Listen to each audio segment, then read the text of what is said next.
Olá, queridos irmãos e irmãs. Sejam bem-vindos a mais um podcast dessa semana. Que Deus possa estar abençoando cada um de nós e que o Espírito Santo do Senhor também esteja aqui para que possa nos dar entendimento e esteja com vocês também para que vocês também possam ter entendimento no assunto de hoje. O assunto que nós iremos abordar, como vocês estão vendo na tela, a abominação da desolação no tempo do fim. Mais um assunto muito importante para os nossos dias e para o nosso preparo. Esperamos em Deus que você possa gostar desse assunto e que ele possa ser um assunto assim bastante esclarecedor para todos nós também. Eu queria também, antes de dar continuidade, passar para o pessoal, apresentar o livro da editora Missionários. Esses aqui vocês já conhecem, né? O Cristo e o Anticristo, do pastor New Hampshire. Wagner. Nós temos também o lançamento da semana retrasada, Perfeição Cristã, também da editora Missionários, e o mais recente lançamento, que é o Reunião das Nações. Caso seja do seu interesse e desejo adquirir qualquer um desses 3 livros, é só entrar em contato conosco pelo número que vai ficar na descrição desse vídeo. Esperamos em Deus que vocês possam gostar desse conteúdo, pois também as informações que contém nele são informações importantes para o nosso tempo do fim, ao qual nós estamos vivendo, e a preparação do nosso caráter, para que possamos estar de pé diante do Senhor naquele grande dia. Esperamos em Deus que vocês possam gostar do conteúdo e da leitura. E agora nós vamos convidar nossos queridos irmãos. Aqui está a nossa querida irmã Daniele, nosso querido irmão Alan, que vai passar o estudo dessa tarde. Nós vamos estar aqui só para complementar o estudo dele. E agora convidamos vocês para que possamos orar. Oremos. Oremos então. Senhor Deus amado, em nome do Senhor Jesus Cristo, nós te oramos. Pela misericórdia e graça do Senhor Jesus Cristo, rogamos o auxílio divino do Espírito Santo para nos preparar, nos capacitar, nos habilitar, meu Deus, a compreender e a poder ministrar essa mensagem da maneira que o Senhor sabe que tem que ser ministrada. E o Senhor possa capacitá-la para que essas verdades possam, de alguma maneira, alcançar os corações e as mentes das pessoas, para que sejam despertadas para o preparo, para tudo que está por vir. E que o Senhor possa repreender o inimigo e os anjos maus para longe dessa gravação, para longe de todos nós aqui. Que tudo isso seja feito para a honra e glória do Senhor. Nós te oramos em nome do Senhor Jesus Cristo. Amém. Amém. Amém. Então, como Viviane já mencionou, hoje nós iremos estudar sobre a abominação da desolação, que Jesus faz referência em Mateus capítulo 24, versículo 15. O tema é a abominação da desolação no tempo do fim. Então nós vamos primeiro entender o que é a abominação da desolação nos dias dos discípulos, para podermos entender o que é a abominação da desolação no tempo do fim. E o texto-chave nós iremos ler Mateus capítulo 24, no versículo 15 e 16.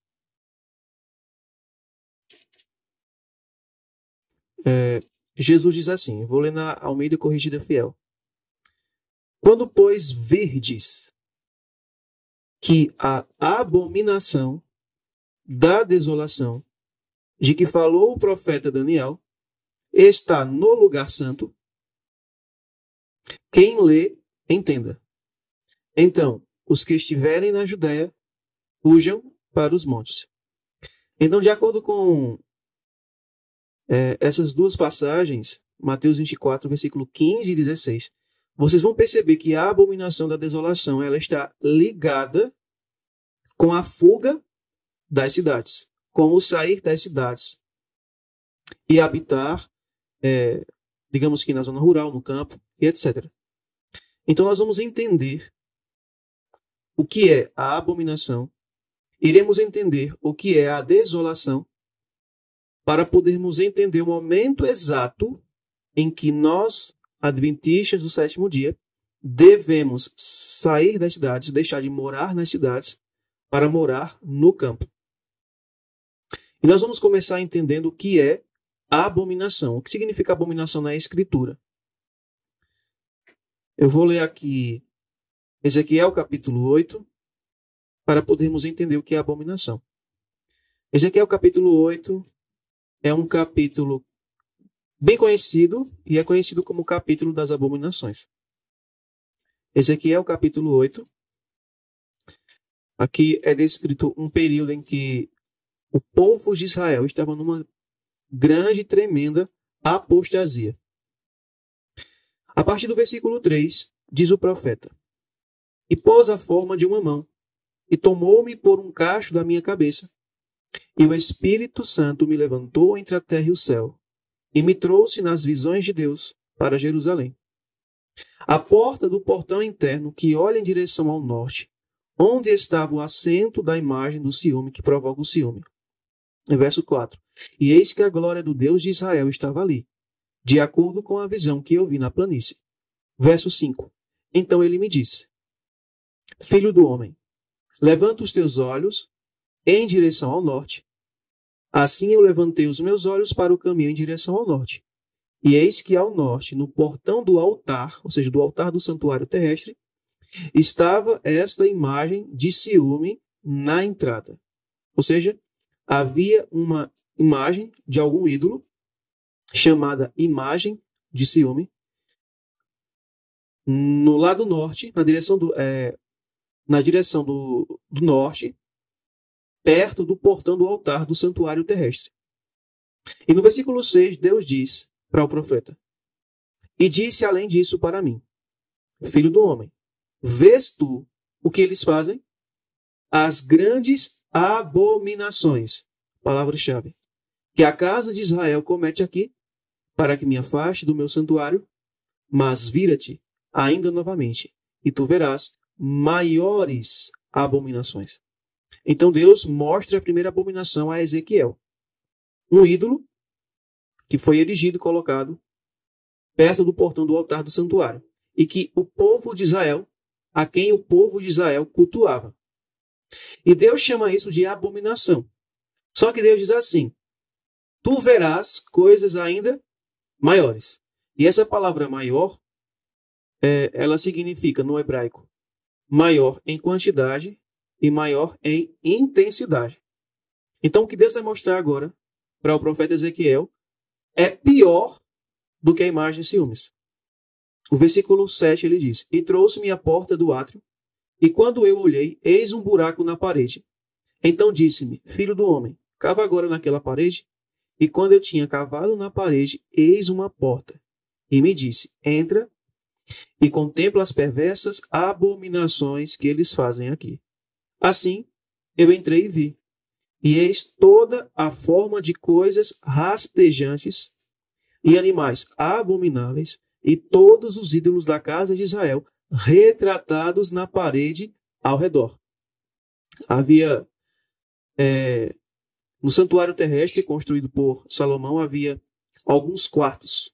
Em algumas traduções é chamadas de câmaras, quartos ou salas.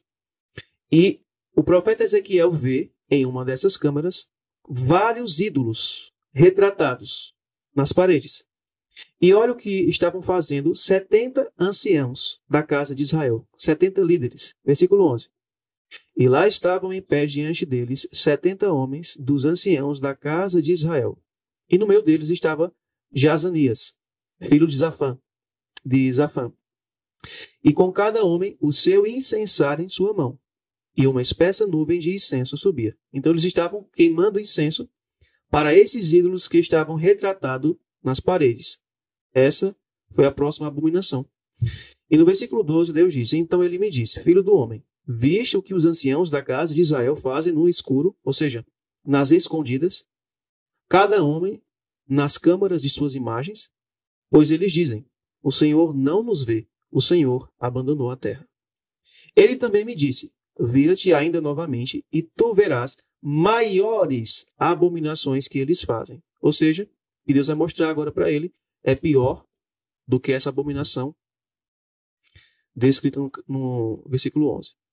Verso 14. Então ele me trouxe à porta do portão da casa do Senhor, que estava em direção ao norte, e eis que lá estavam assentadas mulheres, chorando por Tamuz. Tamuz era um Deus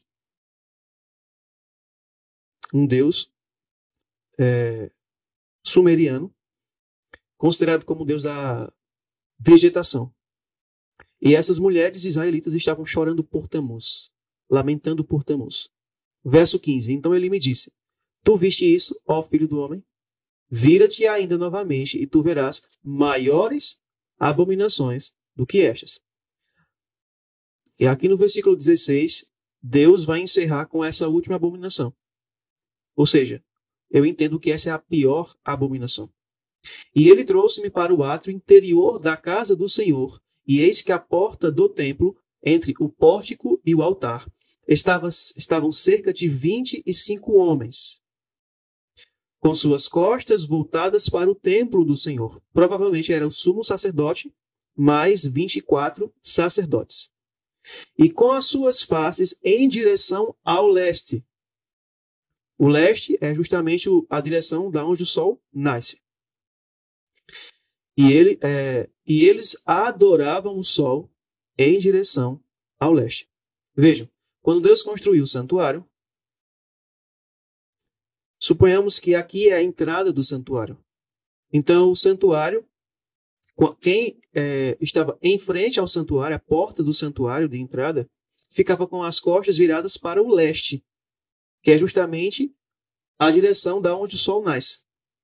Estava dizendo o seguinte: eu adoro unicamente ao Deus de Israel.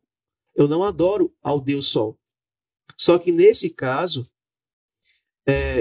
esses 25 homens estavam com as costas viradas para o santuário, olhando em direção ao leste, ao nascente do sol, adorando o sol. E nós sabemos que o Deus Sol era cultuado no primeiro dia da semana.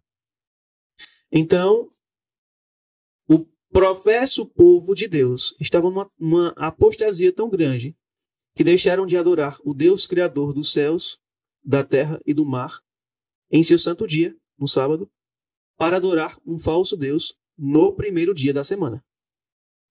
E no versículo 17, Deus encerra: Então ele me disse: Tu viste isso, ó filho do homem? É isto uma coisa leve para a casa de Judá, que eles cometam as abominações que cometem aqui? Porque encheram a terra de violência e voltaram a me provocar a ira. Então, o que significa a abominação na Escritura mencionada por Cristo? A abominação refere-se a várias transgressões, a várias idolatrias, a falsos deuses, que culmina na adoração ao Deus Sol, que era realizada, que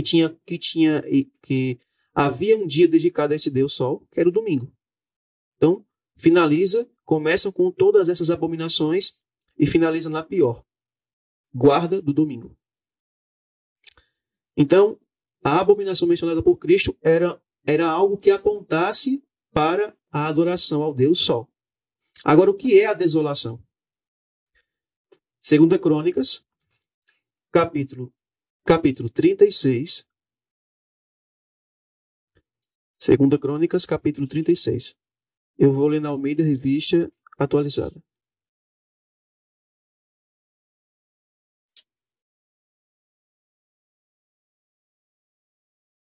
Segunda Crônicas, capítulo 36, o que significa a desolação na Escritura.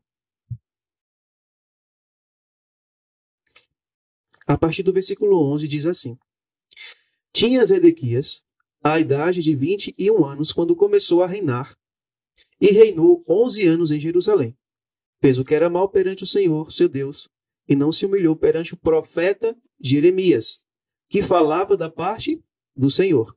Então, você se lembra, né, do livro de Jeremias, aonde Deus levantou ele, não somente ele, mas outros profetas, levantou Jeremias para levar uma mensagem de advertência ao povo de Israel que estava cometendo essas abominações. Uma terrível apostasia. E Deus, por meio do profeta, chamava o povo para arrepender-se e se converter dos seus maus caminhos. E no versículo 13 diz assim: Rebelou-se também contra o rei Nabucodonosor, que o tinha ajuramentado por Deus, mas endureceu a sua cerviz e tanto se obstinou no seu coração que não voltou ao Senhor seu Deus, Deus de Israel. Verso 14. Também todos os chefes dos sacerdotes e o povo aumentavam mais e mais as transgressões, segundo todas as abominações dos gentios, e contaminaram a casa que o Senhor tinha santificado em Jerusalém. Foi o que nós lemos no capítulo 8 de Ezequiel. O Senhor, Deus de seus pais, veja a misericórdia de Deus, começando de madrugada, falou-lhes por intermédio dos seus mensageiros, porque se compadeceram do seu povo e da sua própria morada. Eles, porém, zombavam dos mensageiros, desprezavam as palavras de Deus e mofavam dos seus profetas, até que subiu a ira do Senhor contra o seu povo e não houve remédio algum. Interessante, né? Que o povo estava em tremenda apostasia. Mesmo assim, Deus foi misericordioso, compassivo, piedoso, longânimo. Enviou mensageiros, os profetas, um profeta após outro, para levar uma mensagem de advertência ao povo de Israel, chamando os seus pecados pelo seu devido nome, convidando-os ao arrependimento e à conversão. Mas eles zombavam dos profetas, rejeitavam a mensagem dos profetas. Muitos desses profetas foram mortos por eles, presos por eles.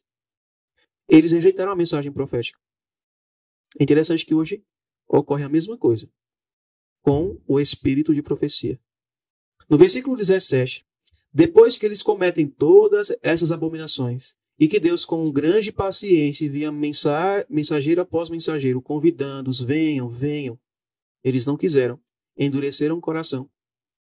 Aí Deus agora permite com que o exército babilônico, liderado por Nabucodonosor, venha e invada Jerusalém. Verso 17.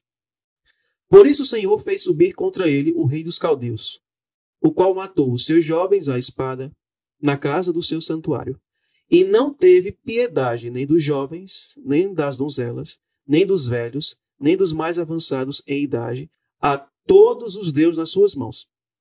Isso aqui é um cumprimento do que está escrito em Ezequiel, capítulo 9. Lembra que Deus diz assim, olha, o anjo selador vai passar pelo meio de Jerusalém e vai marcar com um sinal a testa daqueles homens que gemem e suspiram por causa das abominações que são cometidas no meio dela. Havia o remanescente. O anjo ia passar, iria selar eles. Só que Deus diz assim, depois que ele passar, os homens que estavam com armas destruidoras em suas mãos irão entrar no meu santuário e vão matar, começando pelos jovens. Matem jovens, crianças, idosos. As mulheres e isso aqui também, é um cumprimento. Verso 18. Todos os utensílios da casa de Deus, grandes e pequenos, os tesouros da casa do Senhor e os tesouros do rei e dos príncipes, tudo levou ele para a Babilônia. Daniel capítulo 1. Queimaram a casa de Deus e derribaram os muros de Jerusalém. Todos os seus palácios queimaram, destruindo também todos os seus preciosos objetos. Primeira destruição de Jerusalém. Os que escaparam da espada, o que inclui Daniel e os seus 3 amigos e vários outros judeus, ou seja, o remanescente, que foi marcado com um sinal, a esses levou ele para a Babilônia, onde se tornaram seus servos e de seus filhos até ao tempo do reino da Pérsia. Agora preste atenção no versículo 21. Para que se cumprisse a palavra do Senhor por boca de Jeremias, até que a terra se agradasse dos seus sábados, todos os dias da desolação. Então, o que é a desolação? A desolação era a destruição ou o juízo que viria sobre aqueles que estivessem a cometer as abominações. Então, a gente vai perceber nesse estudo que a abominação é um evento específico e a desolação é um outro evento. A abominação tem que ver com o sinal que Deus dá para que seu povo saia de Jerusalém e vá morar em outro lugar. A desolação é o resultado da tremenda apostasia e de recusar o convite que Deus faz por meio dos seus profetas. Por isso que o título está, né? Abominação da desolação, no tempo do fim. porque é a destruição final. Uhum. É. E uma coisa interessante, e essa separação que você fez, ela é muito importante, porque as pessoas acham que é um evento só, né? É um evento só. A abominação da desolação é uma coisa só. Então a gente precisa entender essa separação, porque senão aí não vai entender o tempo da visitação. Isso. Porque o texto bíblico de Mateus 24, 15, 16, que eu vou ler agora, diz assim: ó, quando, pois, virdes que a abominação da desolação. Então, a palavra abominação, ela está associada à desolação. Só que são eventos distintos. Distintos. E para quem não entende, vai acontecer isso mesmo, vai achar que é um evento só. É um evento só, não. São dois eventos distintos. Nós vamos ver mais detalhes. Então, Cristo diz assim: quando, pois, virdes que a abominação da desolação de que falou o profeta Daniel está no lugar santo. Muitos pensam que Jesus está se referindo aqui ao lugar santo do santuário terrestre. Não é isso. O lugar santo aqui é o território de Jerusalém. O território de Jerusalém também era considerado como um lugar santo, uma terra santa.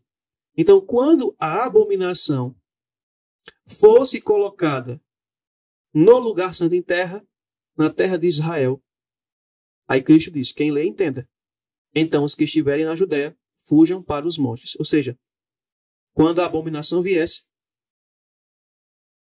e estivesse ali ao redor de Jerusalém, esse era o sinal para fugirem de Jerusalém e morarem em outra região. Não voltar mais a residir em Jerusalém. Esse era o sinal de fuga. Agora, nós vamos ler um texto paralelo a Mateus capítulo 24, que está em Lucas capítulo 21, versículo 20 e 21. É o texto paralelo. Só que Lucas usa outra expressão. E o texto diz assim: mas quando virdes Jerusalém cercada de exércitos, sabei então que é chegada a sua desolação. Lucas 21, 20, né? 21, 20. Então, os que estiverem na Judéia, fujam para os montes. E os que estiverem no meio da cidade, saiam. E os que estiverem nos campos, não entrem nela. Então, veja que interessante. Mateus utiliza a expressão abominação da desolação no lugar santo. Lucas usa a expressão Jerusalém, que é o lugar santo, né, o território, cercada de exércitos. Ou seja, quando os cristãos que moravam em Jerusalém vissem a cidade cercada pelo exército romano, saberiam que a abominação foi colocada no lugar santo, ou seja, em terra santa. Era o sinal para que eles fugissem de Jerusalém e morassem em outro local. Ou seja, a abominação que Cristo menciona em Mateus capítulo 24 era justamente o cerco que o exército romano faria à cidade de Jerusalém. Ali seria o sinal para que eles fugissem de Jerusalém e fossem morar em outro local. Aí você pode perguntar, certo, mas o que é que tem a ver a abominação com o exército romano? Lembram que a abominação está associada à idolatria que o povo de Israel cometia? Isso. A gente viu em Ezequiel capítulo 8. Está associada a ídolos, de ídolos pagãos, falsos deuses, todo tipo de Deus falso. Então, quando nós analisamos, por exemplo, os estandartes do exército romano, o exército romano era separado de legiões. E cada legião tinha o seu estandarte com o seu símbolo idolátrico, com o símbolo do seu ídolo. Então eles adoravam vários ídolos. E o principal ídolo que eles cultuavam era o deus Mitra, o deus do sol. Eles praticavam o mitraísmo. E o dia dedicado ao deus do sol era o domingo, o primeiro dia da semana. Então, a abominação, o termo abominação, está se referindo aos símbolos idolátricos contidos nos estandartes do exército romano. Então, quando os discípulos vissem, porque quando o exército romano saía para fazer alguma invasão, algo do tipo, para guerrear, eles levavam seus estandartes. Aonde eles chegavam, eles fincavam os estandartes no chão. Então Cristo está dizendo assim, olha, quando o exército romano cercar Jerusalém e fincar os seus estandartes com seus símbolos idolátricos em Terra Santa, entenda que a abominação foi colocada. Esse é o sinal para vocês fugirem da cidade de Jerusalém e residirem em outro lugar. Então isso é a abominação. É essa a associação da abominação com o exército romano. Então vejam só, o deus Mitra, ele era adorado no primeiro dia da semana. E aqui eu trouxe uma informação, de acordo com a Wikipédia, falando sobre o culto ao deus Mitra. E diz assim, ó, destes últimos eram exemplos típicos o domingo e o dia 25 de dezembro, festividade associada ao suposto nascimento de Mitra. Imitando a religião astral dos caldeus, cada dia da semana era dedicado a um corpo celeste. Uma vez que o Sol, como fonte de luz e fiel aliado de Mitra, era o mais importante desses corpos, seu dia era naturalmente o mais sagrado. Então, Mitra era adorado pelos romanos e o seu dia era o primeiro dia da semana. Então, olha o que diz a Pena Inspirada. Está no livro Grande Conflito, página 25. Ela diz assim, quando os símbolos idolátricos dos romanos fossem erguidos em Terra Santa, foi o que eu já expliquei, a qual ia um pouco além dos muros da cidade, então os seguidores de Cristo deveriam achar segurança na fuga. Então, Ellen White confirma justamente aquilo que eu acabei de falar, que a abominação é uma referência aos símbolos idolátricos contidos nos estandartes do exército romano. Quando fosse visto o sinal de aviso, memorizem isso, os que desejavam escapar não deveriam demorar-se. Por toda a terra da Judéia, bem como em Jerusalém mesmo, o sinal para a fuga deveria ser imediatamente obedecido. Então, quando o exército romano cercasse Jerusalém, fincando seus estandartes com seus símbolos idolátricos em Terra Santa, este acontecimento seria o sinal de aviso para os cristãos fugirem imediatamente de Jerusalém. Ela não deveria mais servir de moradia para eles. Agora, quando foi que esse sinal de aviso foi dado? Qual foi o cerco feito pelo exército romano que cumpriu esta profecia proferida pelo Salvador? O que é que a história nos relata sobre esse assunto? Então, eu vou trazer aqui algumas informações que eu pesquisei no Wikipédia sobre a Primeira Guerra Judaica Romana. E a informação diz assim, ó, a Primeira Guerra Judaica Romana, ela se iniciou no ano 66 e finalizou no ano 73. Às vezes chamada de Grande Revolta Judaica. Foi a primeira de 3 grandes rebeliões da população da província da Judéia contra a dominação romana. Então, o primeiro cerco, de acordo com a história, ocorreu no ano 66 depois de Cristo. O exército romano, liderado pelo general Caio Sérgio Galo, sitiou a cidade de Jerusalém. Memorizem esse nome, Caio. No caso, esse foi o primeiro cerco. Foi o primeiro cerco. Na história fala que é o cerco do ano 70, hein? Mas não foi no ano 70. Geralmente, O último é o do ano 70. Geralmente Sim, nós estamos acostumados e fomos ensinados a pensar que houve apenas um cerco a Jerusalém. Isso. E foi o do ano 70, aonde Jerusalém foi destruída. Nesse cerco não tinha como os cristãos fugirem. Se fosse só um. Se fosse só um, não havia condições deles fugirem. Teriam morrido também juntamente com os judeus, que não eram cristãos. Então, de acordo com a história, no ano 66 depois de Cristo, o exército romano liderado por Caio Sérgio Galo. Eu vou ler uma citação daqui a pouco que Ellen White menciona ele. Ele sitiou Jerusalém justamente nesse ano. A história menciona o seguinte, olha. Caio Sérgio Galo marchou para a Judéia com mais de 30 mil homens em setembro de 66. numa tentativa de restaurar a ordem depois da irrupção da grande revolta judaica. Reunido em Antioquia, o exército de Galo contavam com a 12ª Fulminata, de 3 outras legiões da Síria, coortes de tropas auxiliares e 4 alas de cavalaria. Estas tropas contavam ainda com o apoio de 14.000 soldados aliados, providenciados por Herodes Agripa II e outros monarcas clientes do Império Romano. Aí diz mais: fazendo um progresso vagaroso pela Galiléia, queimando tudo em seu caminho, chegou às muralhas externas de Jerusalém, ou seja, em Terra Santa, no lugar santo, em novembro, com o inverno prestes a começar e com os rebeldes determinados a resistir à poderosa Roma.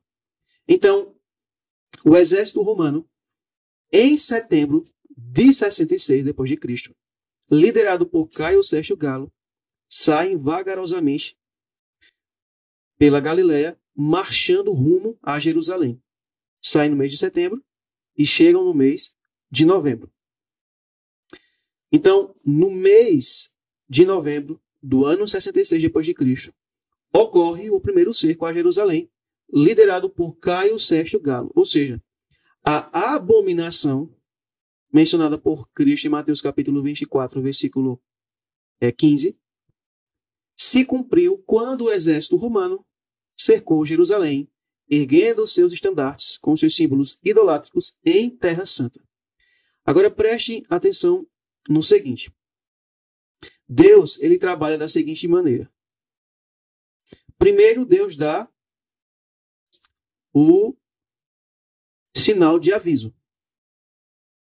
por meio da voz profética, para depois dar o sinal de juízo.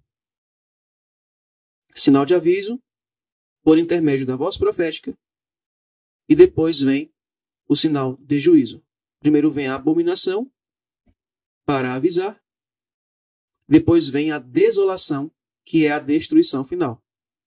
Deus trabalha dessa maneira. Por exemplo, na primeira destruição de Jerusalém, no ano 605, o exército babilônico invade Jerusalém e leva judeus para o cativeiro em Babilônia. Em 597 a.C., a contagem dos anos era de forma decrescente, né? Então, em 597, Joaquim, Ezequiel e os cativos hebreus são levados para a Babilônia. Em 588, Jerusalém é sitiada pelo exército babilônico. Só que só em 586, 2 anos depois, Jerusalém é invadida e destruída. Por quê? Porque em 588, quando houve esse cerco a Jerusalém, mediante o exército babilônico, foi necessário com que eles retirassem o cerco e fossem, se eu não estiver equivocado, guerrear contra o Egito. Então, passaram-se 2 anos. Quando foi no ano 586, o exército babilônico volta, cerca Jerusalém, invade e destrói ela, como Deus havia predito por intermédio do profeta Jeremias. E olha que interessante. Em 588, o exército babilônico vem, cerca Jerusalém, se retira. Ou seja, houve o primeiro cerco, sinal de aviso. E a Bíblia menciona que o profeta Jeremias ia embora de Jerusalém, ia fugir. Mas só que um israelita apóstata viu que ele iria fugir e prendeu ele, denunciou ele. Aí ele ficou aprisionado durante esses 2 anos em Jerusalém. Quando foi em 586 que veio o sinal de juízo, Jerusalém seria cercada novamente, invadida e agora destruída pelo exército babilônico. Isso aconteceu. Só que Deus preservou a vida de Jeremias. Era uma pessoa fiel. Então é bem interessante isso.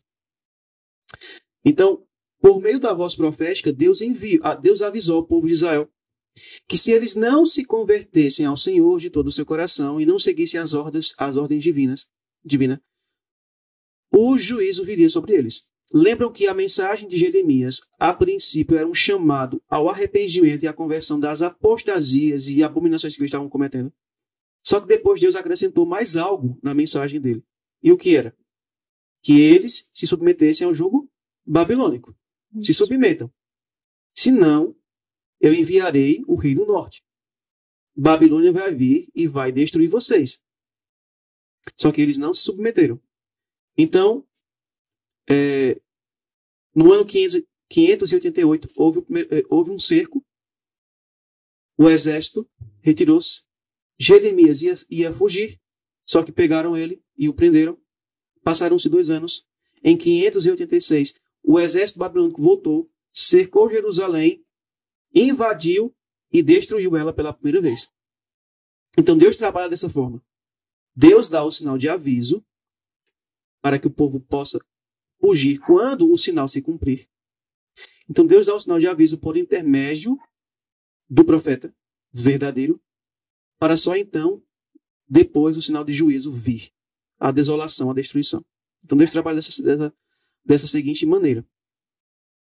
Então, em relação à segunda destruição de Jerusalém, profetizada por Cristo, em que ano foi que ela ocorreu? De acordo com a história, diz assim: com a derrota da grande revolta judaica contra o domínio romano, em 70, ou seja, no ano 70, Jerusalém foi tomada pelas forças do comandante romano Tito. No ano 66, foi liderado por Caio Sérgio Galo, no primeiro cerco. No segundo cerco, que foi no ano 70, que foi o cerco que invadiu e destruiu Jerusalém, foi liderado por Tito. Outra vez, as muralhas e o templo de Jerusalém foram destruídos e o resto da cidade voltou e ficou em ruínas. A destruição de Jerusalém, também conhecida como Cerco de Jerusalém, ocorreu durante o governo do imperador romano Vespasiano, que era pai de Tito. Então, na segunda destruição de Jerusalém, o que é que nós aprendemos aqui? De acordo com a história, o primeiro cerco ocorre no ano 66 depois de Cristo, sob o comando de Caio Sérgio Galo, e este foi o cerco. E este cerco foi o sinal de aviso para os cristãos deixarem Jerusalém e habitarem em outro lugar. O segundo cerco ocorreu no ano 70 depois de Cristo, sob o comando do general Tito. E este cerco foi o sinal de juízo, desolação, pois Jerusalém seria destruída conforme a palavra de Deus havia profetizado. Então, a gente percebe aqui que quando Cristo diz assim, a abominação da desolação, são 2 eventos distintos. A abominação foi o primeiro cerco a Jerusalém no ano 66. A desolação foi o segundo cerco a Jerusalém no ano 70. Por isso que é a abominação da desolação. Certo? Agora, será que o espírito de profecia apoia essa compreensão que eu trouxe aqui? Será que é correto afirmar que houveram 2 cercos, um dando o sinal de aviso e outro dando o sinal de juízo? Então vamos analisar. No livro Grande Conflito, página 30, segundo parágrafo, Ellen White diz assim: Cristo fizera a seus discípulos um aviso, e todos os que creram em suas palavras aguardaram o sinal prometido. Aí ela vai citar justamente Lucas 21, 20 e 21, que diz assim: quando virdes Jerusalém cercada de exércitos, ou seja, a abominação, disse Jesus, sabei que é chegada a sua desolação. Então os que estiverem na Judéia fujam para os montes, os que estiverem no meio da cidade saiam. Aí ela diz assim: depois que os romanos, sob Sestio, cercaram a cidade, vou parar por aqui.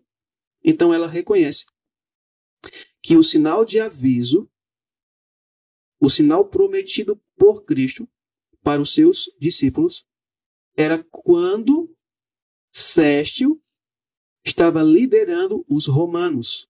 Ela fala, depois que os romanos sob significa debaixo da liderança de Sestio, cercaram a cidade. Então, Ellen White reconhece que o cerco que avisou, que deu o sinal para os cristãos fugirem de Jerusalém e não mais habitar lá, foi a que ocorreu no ano 66, quando o general Caio Sérgio Galo liderou o exército romano. Ela diz assim, ó, no livro Grande Conflito, página 25.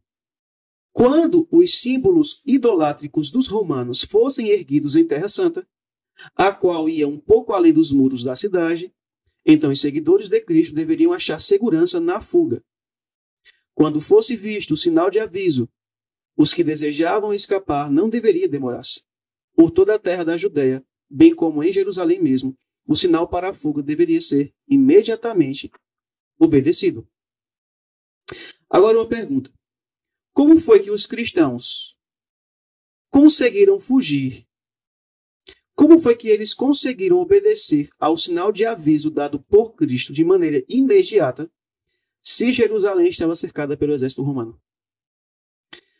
No ano 66, o exército romano, liderado por Caio Sérgio Galo, acampa ao redor da cidade de Jerusalém. Faz um cerco. Dentro de Jerusalém havia os judeus não cristãos e havia os judeus convertidos ao cristianismo, os discípulos de Cristo.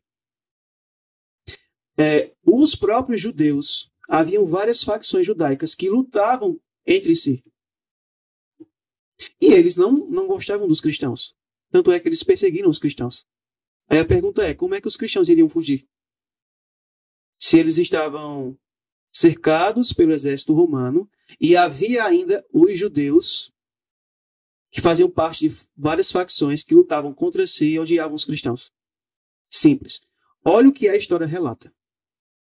Quão errado estava Caio Sérgio Galo, fazendo um progresso vagaroso pela Galileia, queimando tudo em seu caminho, chegou às muralhas externas de Jerusalém em novembro, com o inverno prestes a começar e com os rebeldes determinados a resistir à poderosa Roma. Após um cerco superficial de 5 dias, Galo, inexplicavelmente, ordenou que suas tropas se retirassem. Aí foi a oportunidade. Então, aqui foi a oportunidade. O cerco durou 5 dias. E como diz aqui essa fonte histórica, ele, de forma inexplicável, removeu o cerco e foi embora. As facções judaicas, o que foi que eles pensaram? Deus está nos ajudando. Vamos em busca deles e vamos destruí-los. Saíram. Aí, os cristãos viram a oportunidade para fugir. De maneira imediata. E Ellen White, comentando sobre isso, ela fala assim, ó, depois que os romanos, sob Sérgio, cercaram a cidade, inesperadamente abandonaram o cerco quando tudo parecia favorável a um ataque imediato. Os sitiados, perdendo a esperança de poder resistir, estavam a ponto de se entregar quando o general romano retirou suas forças sem a mínima razão aparente. Por que eles estavam prestes a se entregar aos judeus? Ellen White menciona que eles tinham comida para durar vários anos lá dentro da cidade. Poderia ficar o cerco que fosse. Eles tinham uma quantidade de comida que alimentaria aquelas pessoas durante muitos anos. Mas como haviam as facções judaicas que lutavam contra si, muitos daqueles alimentos eram destruídos. Aí o alimento ficou escasso, a ponto de que eles já estavam quase a ponto de se entregar. Aí o exército romano se retira e vai embora. Aí ela continua. Entretanto, a misericordiosa providência de Deus estava dirigindo os acontecimentos para o bem de seu próprio povo. O sinal prometido fora dado aos cristãos expectantes. E agora se proporcionou a todos oportunidade para obedecer ao aviso do Salvador. Os acontecimentos foram encaminhados de tal maneira que nem judeus nem romanos impediram a fuga dos cristãos. Com a retirada de Sérgio, os judeus, fazendo uma surtida de Jerusalém, foram ao encalço de seu exército que se afastava. E enquanto ambas as forças estavam assim completamente empenhadas em luta, os cristãos tiveram o ensejo de sair, de deixar a cidade. Aí ela diz assim: na ocasião do cerco, os judeus estavam reunidos em Jerusalém para celebrar a festa dos tabernáculos. No ano 66, quando o exército romano cercou Jerusalém. Eles estavam comemorando a festa dos tabernáculos e reunia milhões de judeus. Que vinha de todas as partes, né? Tá ali naquele momento. Que iam para lá. Aí ela finaliza. E assim os cristãos em todo o país puderam escapar sem ser molestados. E imediatamente fugiram para um lugar de segurança, a cidade de Pela, na terra de Pérea, além do Jordão. Grande conflito, página 30. Aí ela diz: nenhum cristão pereceu na destruição de Jerusalém. Por quê? Porque quando o sinal de aviso foi dado, quando houve o primeiro cerco no ano 66, e a abominação foi posta em Terra Santa, o exército retirou-se após 5 dias. As facções judaicas foram em busca deles. E os cristãos obedeceram de maneira imediata ao sinal de aviso que Cristo havia dado, profetizado há muitos anos atrás.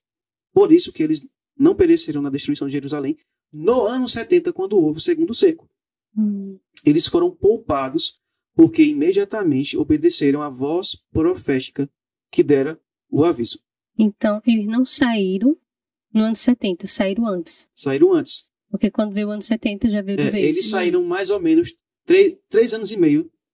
Mais ou menos 3 anos e meio antes da destruição de Jerusalém. E Ellen White diz, né, que você leu a citação, que esse sinal ele deveria ser imediatamente obedecido. Então Deus sabia que havia ainda 3 anos e meio, mas Deus tinha pressa com que eles saíssem. Então, só um detalhe para a aplicação que a gente vai fazer mais para frente, né? Que deve ser algo assim, imediato. Se eles não tivessem saído, Jesus Cristo não tivesse saído, Deus tinha livrado eles se eles tivessem ficado? Não teria. E perecer junto com os outros, né? Eles rejeitaram a luz que Cristo deu, né? Então, assim, quando é bem importante, né? Quando diz que Deus preservou eles, né? Eles que nenhum deles sofreu, a gente tem que deixar assim bem claro que isso porque eles obedeceram. E eles ficaram intactos, né? Não sofreram nada. Não foi porque estavam dentro da cidade, mas porque obedeceram a voz de Deus de sair dela.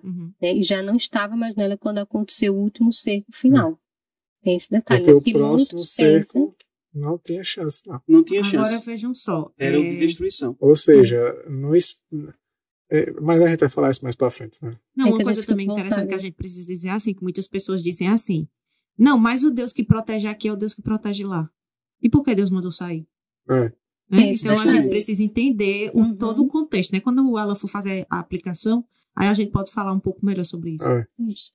A gente fica querendo se adiantar aqui, né? Vamos se controlar. Então vejam só. Eu vou novamente repetir isso aqui, porque essa ideia tem que ficar fixamente em nosso entendimento. Na segunda destruição de Jerusalém, como foi que ocorreu? O primeiro cerco aconteceu no ano 66, e este cerco foi um sinal de aviso para os cristãos deixarem Jerusalém e habitarem em outro lugar.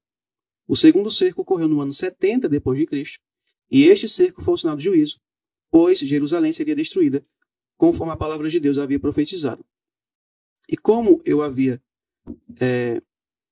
mencionado, Deus trabalha da seguinte maneira: ele dá o sinal de aviso por intermédio da voz profética e depois vem o sinal de juízo.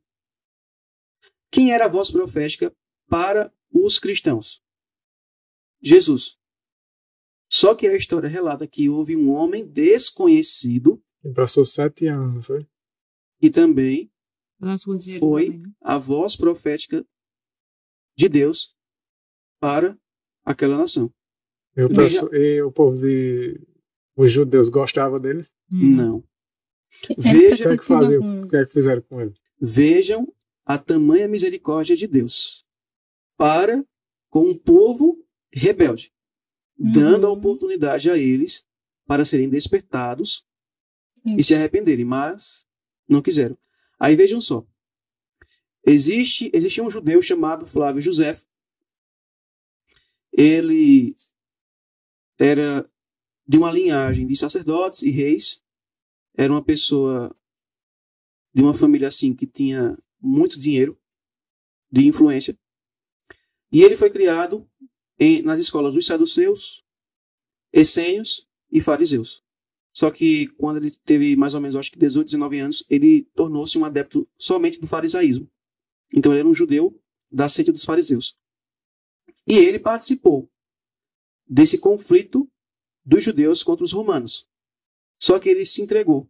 Ele acabou se entregando. Ou ele se entregava, ou ele seria morto.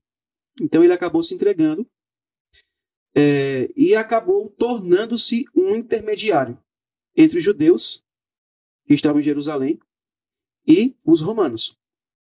Os próprios judeus consideram ele como um traidor. Só que ele também foi um historiador.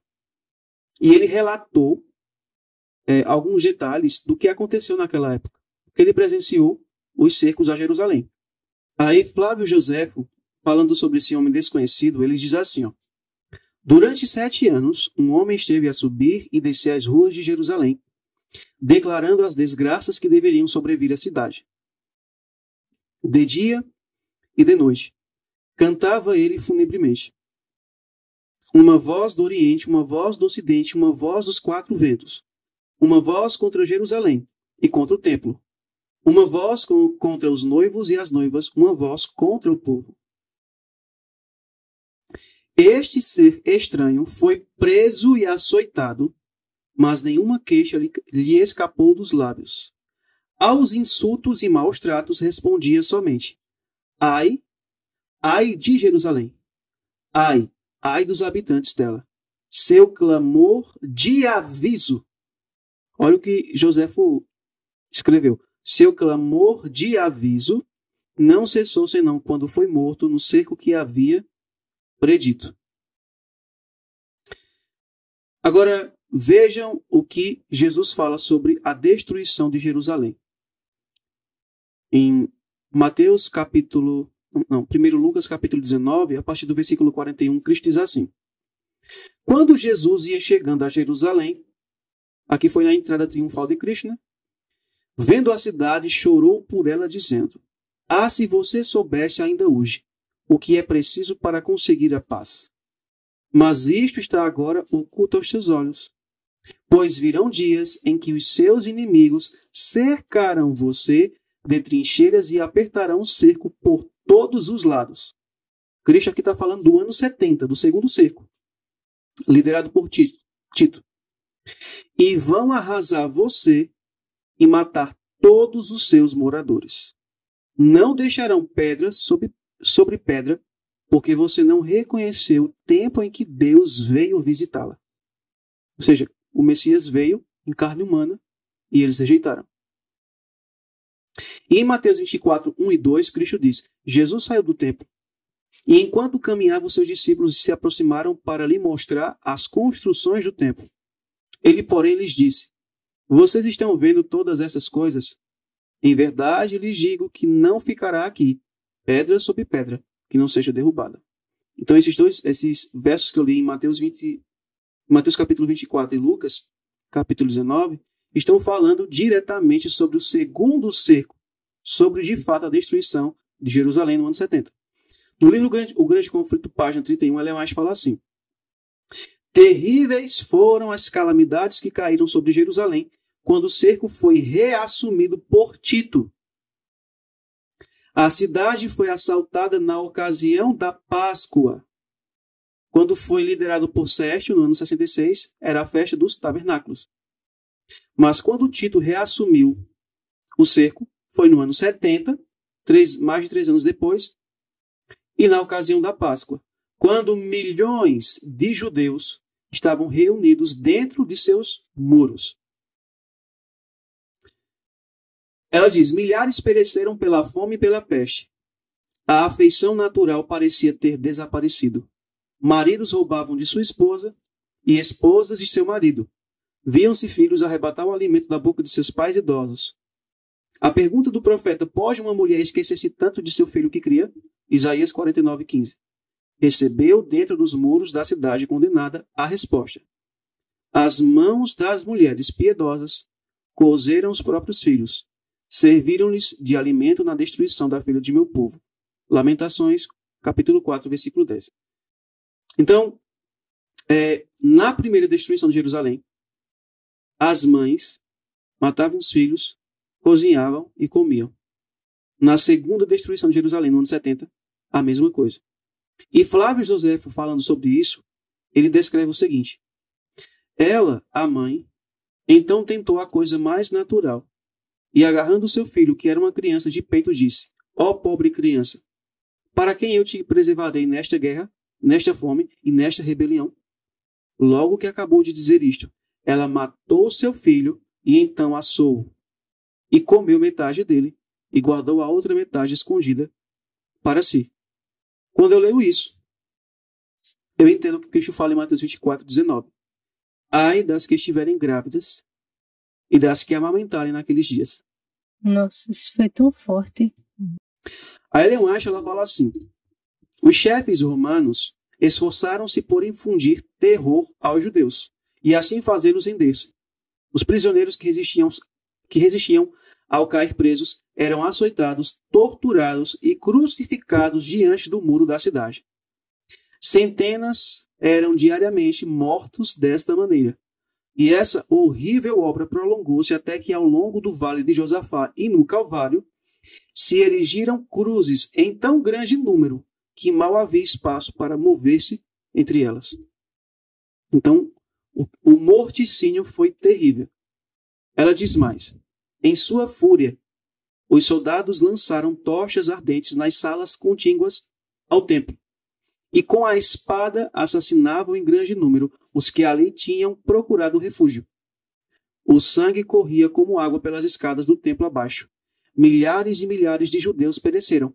Acima do ruído da batalha, ouviam-se vozes bradando: Icabode. O que significa Icabode? Foi-se a glória. Ou seja, a presença de Deus, com a sua proteção, não estava mais em Jerusalém. A Bíblia diz, né? A tua casa ficará desolada, né? Foi isso que Cristo profetizou quando ele purificou o templo pela segunda vez. Flávio Joséfo diz assim: o morticínio do lado de dentro era até mais terrível do que o espetáculo visto fora. Homens e mulheres, velhos e moços, rebeldes e sacerdotes, os que combatiam e os que imploravam misericórdia, eram retalhados em indiscriminada carnificina. O número de mortos excedeu ao dos matadores. Os legionários tiveram que subir sobre os montes de cadáveres para prosseguir na obra de extermínio. Eu finalizo essa primeira parte do estudo dizendo o seguinte, lendo o seguinte: Grande Conflito, página 35. No cerco e morticínio que se seguiram, pereceram mais de 1 milhão de pessoas. Os sobreviventes foram levados como escravos, como tais vendidos, arrastados a Roma para brilhantar a vitória do vencedor, lançados às férias nos anfiteatros, ou dispersos por toda a terra como vagabundos sem lar. E assim ocorreu a destruição de Jerusalém no ano 70. Então, essa primeira parte do estudo é para justamente nos ajudar agora a entender. Nós entendemos o que é a abominação da desolação na época dos discípulos. Agora nós vamos entender o que é a abominação da desolação no tempo do fim, em nossos dias. Mateus capítulo 24 é uma profecia de dupla aplicação.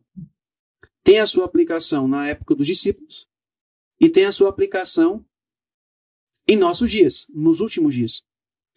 Falando sobre isso, no Grande Conflito, página 25, Ellen White fala assim: a profecia que Jesus proferiu era dupla em seu sentido. Ao mesmo tempo em que prefigurava a destruição de Jerusalém, representava igualmente os terrores do último grande dia. Mas outra citação encontrada na página 36. A profecia do Salvador relativa aos juízos que deveriam cair sobre Jerusalém há de ter outro cumprimento, do qual aquela terrível desolação não foi senão tênue sombra. Ou seja, aquilo que ocorreu com a cidade de Jerusalém é uma pálida representação do que ocorrerá no tempo do fim a nível mundial. Naquela época foi a nível local. Em nossos dias será a nível mundial. Aí vejam só.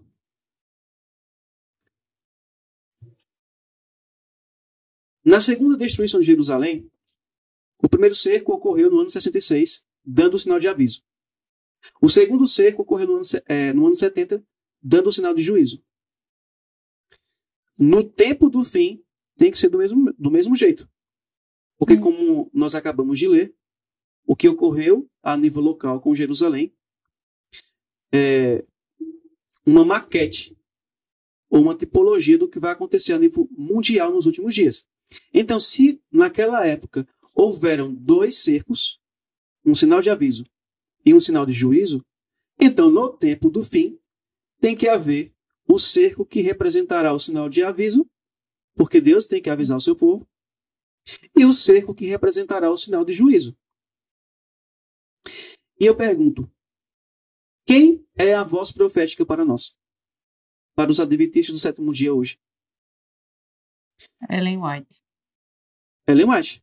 Espírito de profecia. O ministério profético de Ellen White. Ela é a voz profética hoje. Então nós iremos analisar daqui a pouco algumas citações dela em relação a esse ponto. Então, qual é o momento exato em que nós devemos deixar de morar nas cidades para morarmos na zona rural? Nós, adventistas do sétimo dia. Qual é o sinal de aviso? Qual é o sinal de fuga? Será que ele já aconteceu? Ellen White, ela diz assim, isto está no livro Eventos Sinais, página 72. E essa citação é do ano de 1885. Ela fala assim: não está muito distante o tempo em que, como os antigos discípulos, seremos forçados a buscar refúgio em lugares desolados e solitários. Como o cerco de Jerusalém pelos exércitos romanos era o sinal de fuga para os cristãos judeus, assim, o arrogar-se nossa nação, ou seja, os Estados Unidos, o poder para decretar obrigatório o dia de repouso papal, será uma advertência para nós. Será então tempo de deixar as grandes cidades, passo preparatório para sair das menores, para lares retirados em lugares solitários entre as montanhas. Essa citação ela escreveu no ano de 1885. E ela menciona aqui que, do mesmo modo como para os judeus cristãos ou os discípulos de Cristo, naquela época, houve o sinal de aviso, para os cristãos dos últimos dias, para os adventistas do sétimo dia, haverá também um sinal de aviso. E esse sinal de aviso é o quê? Na época dos discípulos, o sinal de aviso era quando o exército romano cercasse Jerusalém, fincasse os estandartes com seus símbolos idolátricos em Terra Santa. Colocasse a abominação em Terra Santa. Para eles, esse era o sinal de fuga. Para nós, o sinal de fuga é o seguinte. Ela diz, quando a nação dos Estados Unidos, ela fala assim, assim, o arrogar-se nossa nação, o poder para decretar obrigatório o dia de repouso papal, será uma advertência para nós. Será então tempo de deixar as grandes cidades. Então, para nós, adventistas do sétimo dia, o sinal de aviso está relacionado diretamente com o decreto dominical. Porém, essa citação aqui geralmente é utilizada para ensinar o seguinte. Muitos leem e dizem assim. Está vendo? O momento para sairmos da cidade e morarmos no campo é quando o decreto dominical for estabelecido. Só que quando nós lemos a citação, ela não diz assim. Quando a nação dos Estados Unidos estabelecer o domingo como um dia obrigatório de repouso, será uma advertência para nós sairmos das cidades e morar no campo. Ela não escreveu isso. Ela escreveu o seguinte. Assim, o arrogar-se nossa nação o poder para decretar obrigatório o dia de repouso papal. A palavra-chave aqui para entendermos o que ela está dizendo aqui nessa citação é a palavra arrogar-se. De acordo com o dicionário, arrogar-se não significa estabelecer, executar, fazer. A palavra que Ellen White utilizou aqui no original em inglês, que Ellen White escreveu em inglês, a palavra para arrogar-se aqui que aparece é a palavra assumption. E de acordo com o dicionário, a palavra assumption significa o seguinte: pretensão. Ou seja, ela está dizendo o seguinte: quando a nação dos Estados Unidos arrogasse ou pretendesse ter o poder para decretar a observância obrigatória do domingo como um dia de repouso, este seria o sinal de aviso. Seria então o tempo de deixarmos as cidades para morarmos no campo. Eu vou dar um exemplo sobre essa palavra pretensão, para a gente poder entender melhor. Suponhamos que eu seja um juiz e declarasse o seguinte: eu arrogo ter o poder para prender você. Ou eu pretendo ter o poder para prender você. Isso significa que você já está preso? Não. Significa apenas que, como juiz, eu tenho o poder. Eu arrogo esse poder. Eu tenho a pretensão desse poder. Mas eu não executei. Você não está preso, você está livre. Mesmo que eu tenha esse poder, mesmo que eu arrogue esse poder. Por exemplo, eu arrogo o poder de construir uma chácara. Ou eu pretendo ter o poder de construir uma chácara. A chácara já está construída? Não. Então, arrogar... Se ela ainda estivesse no papel, né? É apenas um planejamento. Então, arrogar, pretender, é apenas um planejamento que eu tenho. Mas isso não foi realizado. É dizer que você pode, que você tem condições de fazer. Porque a palavra arrogar, a palavra arrogante, vem da palavra arrogar, né? Uhum. É a pessoa que ela diz que ela tem capacidade de fazer aquilo ali. Ela demonstra ter condições de fazer aquilo. Justamente. Aí é isso que ela está dizendo na citação. Ela diz assim: assim, quando a nação dos Estados Unidos arrogar ou pretender ter esse poder de estabelecer um decreto obrigatório do repouso papal, aí sim seria a advertência para nós. Seria o sinal para sairmos das cidades e morarmos no campo.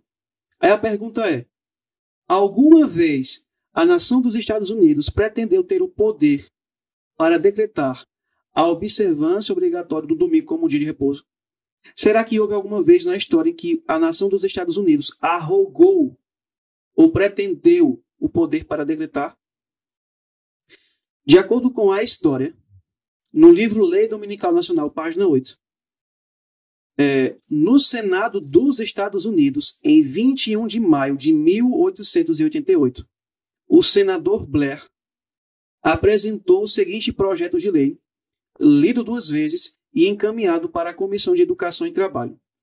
E esse projeto dizia o seguinte, contido nesse livro aí, na página 8 diz assim: um projeto de lei que garanta ao povo desfrutar do primeiro dia da semana, comumente conhecido como o dia do Senhor, como dia de descanso, e promova sua observância como dia de culto religioso.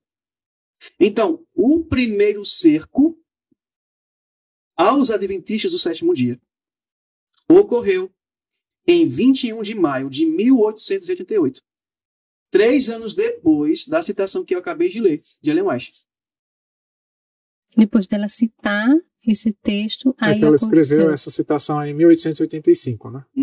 3 anos antes do senador Blair ir para o Senado dos Estados Unidos e apresentar um projeto de lei dominical, no dia 21 de maio de 1888. Por isso que ela falou assim, que chegará o tempo, porque ainda não havia acontecido o primeiro cerco aos adventistas, o sinal de aviso, a abominação. Aí, em dezembro de 1888, um pastor adventista, líder de liberdade religiosa, chamado Alonzo Trevor Jones, ele foi ao Senado dos Estados Unidos para debater acerca desse assunto, discursar acerca desse assunto, desse projeto de lei dominical. Ele foi lá para mostrar que esse projeto feria a nossa liberdade de consciência, a nossa liberdade religiosa. E esse debate que ele teve com o senador Blair, que ele teve com outros políticos que estavam lá, ele registrou todo o debate nesse livro. Esse livro aqui, a Lei Dominical Nacional, que é publicada pela editora dos Pioneiros, é uma editora adventista estrangeira, mas que tem sua filial aqui no Brasil também. E nesse livro está contido o argumento de A.T. Jones perante a comissão do Senado americano, que ocorreu em dezembro de 1888.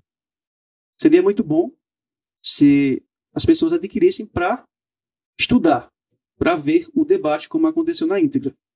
Então, o primeiro cerco aos adventistas do sétimo dia ocorreu em 21 de maio de 1888.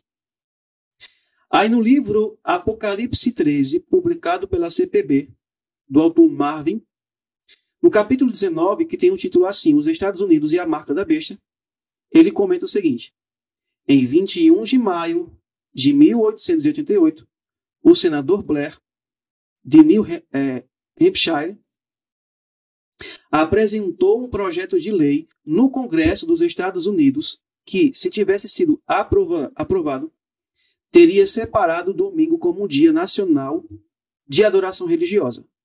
Os opositores ao projeto salientaram que ele violava a proibição da primeira emenda contra o estabelecimento da religião. E a emenda dos Estados Unidos fala que o Estado não pode legislar sobre a religião, né? Então, nesse livro publicado pela CPB, o título do livro é Apocalipse 13, ele fala sobre esse ocorrido histórico. Então, a história mostra que o primeiro cerco aos adventistas do sétimo dia, dando o sinal de aviso, já aconteceu, em 21 de maio de 1888. E a pergunta é... Então, nós já temos o sinal. O sinal já foi dado. Temos o primeiro cerco aí. A abominação já foi estabelecida. O projeto de lei já veio.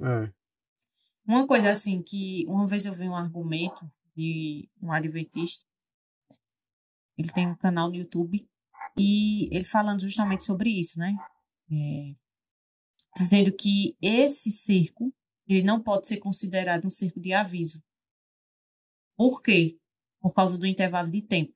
Ele disse assim, veja, não pode ser usado esse evento para dizer que isso configura a mesma coisa com o que Sérgio fez no ano 66. Porque só teve um intervalo de 3 anos e meio, né? Entre o ano de 66 e o ano de 70.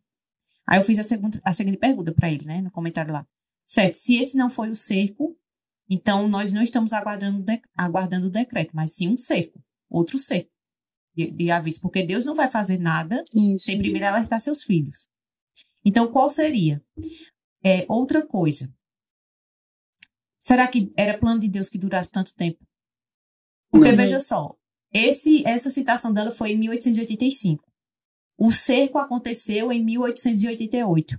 E a gente sabe muito bem, né, que esse ano foi um ano importantíssimo para a história do adventismo, que foi a pregação da mensagem que prepararia a volta de Jesus, a mensagem da justiça pela fé.